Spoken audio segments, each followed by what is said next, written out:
Hi friends, இன்றைக்கி பாண்டியன் ஸ்டோரில் என்ன நடக்குதுன்னு பார்க்கலாமா? பார்க்குறதுக்கு முன்னாடி சேனலை சப்ஸ்கிரைப் பண்ணிக்கோங்க. சேனல் பிடிச்சிருந்தா லைக் பண்ணிக்கோங்க. வாங்க பாண்டியன் ஸ்டோரில் என்ன நடக்குதுன்னு பார்க்கலாம். ராஜியும் கதிரும் ஒரு கடையில் நின்று டீ குடிக்கிறாங்க. டீ குடிச்சிக்கிட்டே என்ன சொல்கிறாங்க அப்படின்னு பார்த்தீங்கன்னா, ராஜி நீ உனக்கு என்ன பண்ணணுமோ அதோடைய முயற்சியை நீ எடுக்க மாட்டேற ராஜி, உன்னைய நான் தான் ராஜி பூஸ்ட் பண்ணுறேன் அப்படின்னு சொல்லி கதிர் சொல்கிறாரு. அப்படி இல்லை கதிர், நீ 1,00,000 ரூபா கட்டிட்ட, அது கட்டலாட்டினா கூட நானே இந்த படிக்காமல் விட்டுருவேன். நீ கட்டினதுக்காண்டி தான் நான் படிக்கிற மாதிரி இருக்கிற கதிர் அப்படின்னு சொல்கிறாங்க.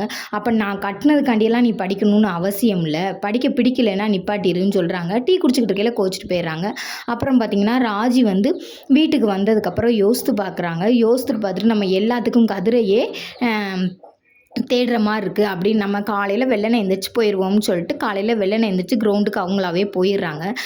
எப்பயும் போல் கதிர் 5 மணிக்கு எந்திரி ராஜின்றாங்க. பார்த்திங்கன்னா பெட்டில் ஆளை காணோம். அப்புறம் வெளியில் பாட்டி நிற்கிறாங்க. பாட்டிகிட்ட கேட்டதுக்கு அந்த பிள்ளை அப்போதையே கிரவுண்டுக்கு போயிடுச்சேப்பா, நீ போகலையா அப்படின்னு சொல்லி கேட்குறாங்க. இல்லை அம்மாச்சி அப்படின்னா, ஐயோ பொம்பளை பிள்ளை ஒத்தையில் போயிருக்கேன். இல்லை அம்மாச்சி, அவங்க ஆள்லாம் இருப்பாங்கன்னு சொல்கிறாங்க. அப்புறம் கதிர் பார்த்திங்கன்னா ஒரு வாட்டர் பாட்டில் வாங்கிட்டு போகிறாரு. போனால் உள்ள கிரவுண்டில் சுற்றிக்கிட்டு இருக்காங்க. என்ன ராஜி, நேற்று நான் உன்கிட்ட பேசினனால கோவப்பட்டு நீயா ஒத்தையில் வந்துட்டியா? இல்லை அப்படிலாம் கிடையாது, நீ சொன்னது கரெக்டு தான், எனக்கான முயற்சியை நான் தானே எடுக்கணும், நான் எடுக்காமல் நீ சொல்கிறதையே நான் இது பண்ணிக்கிட்டே இருந்தேன். இப்போ நான் எனக்கான முயற்சியை எடுத்து கண்டிப்பாக நீ நினச்சபடி நான் ஒரு போலீஸை ஆய் காட்டுவேன் அப்படின்னு சொல்லி ராஜி பேசுகிறாங்க. அதுக்கப்புறம் பார்த்தீங்கன்னா மயில் மீனாவை வர சொல்லி பஸ் ஸ்டாப்பில் நின்று 2 பேரும் பேசுகிறாங்க. என்ன பேசுகிறாங்கன்னு பார்த்தீங்கன்னா, மயில் சொல்கிறாங்க, திரும்ப திரும்ப உன்னைய கஷ்டப்படுத்துகிறேன் மீனா, என்னை மன்னிச்சுக்கா, ஆனால் எனக்குன்னு கிடைக்கிற ஒரே ஆதரவு நீ தான், அதனால தான் உன்னைய கூப்பிட்றேன். நான் மாமாவை வேணான்னு சொன்னேன், ஆனால் மனசார சொல்லலை.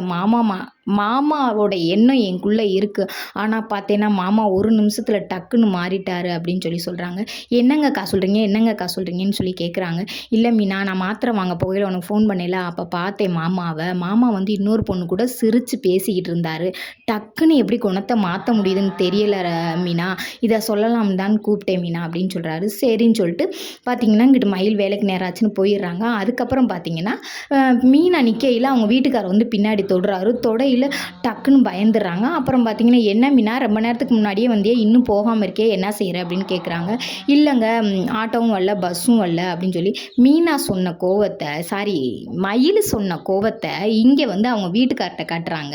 காட்டினா இவருக்கு தலையும் புரியல வாழும் புரியல. 2 நாள் நான் பேசலைன்னா என்னை விட்டுட்டு போயிடுவீங்கல்ல, நான் பேசலைன்னா 2 நாளில் நீங்கள் என்னை விட்டுட்டு போயிடுவீங்கல்ல அப்படின்னு சொல்லி சொல்கிறாங்க மீனா. நான் எதுக்கு உன்னையே விட்டுட்டு போகிறேன், 3ஆம் நாள் நீ பேசுவேன்னு கெஞ்சதான் செய்வேன். சரி நான் போகிறேன்னு சொல்லி ஆட்டோ எடுத்துகிட்டு போயிடுறாங்க. அதோட முடிஞ்சிருச்சு. ஜீவாக்கு என்ன நடக்குதுன்னே தெரியலைங்க.